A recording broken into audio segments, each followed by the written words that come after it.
వైకుంఠ ఏకాదశి సందర్భంగా తిరుమలలో స్వర్ణ రథోత్సవం వైభవంగా నిర్వహించారు. రథంపై శ్రీదేవి భూదేవి సమేత మలయప్ప స్వామి ఊరేగుతూ భక్తులకు దర్శనమిచ్చారు. స్వర్ణ రథ వేడుకల్లో భక్తులు పాల్గొని కర్పూర నీరాజనాలు అందజేశారు. మరోవైపు ఉత్తర ద్వార దర్శనం కోసం పెద్ద సంఖ్యలో భక్తులు తిరుమలకు తరలివస్తున్నారు.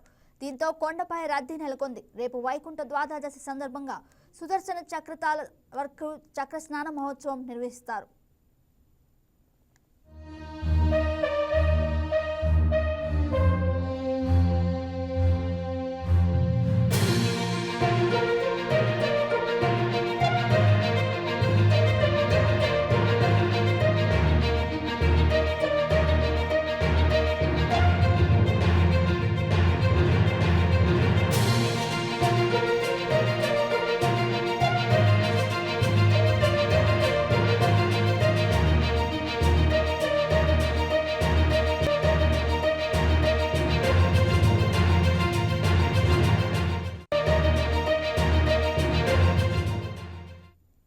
Hi, నేను మీ Raj Tarun.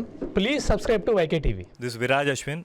Please subscribe to YK TV Network. Please watch YK News.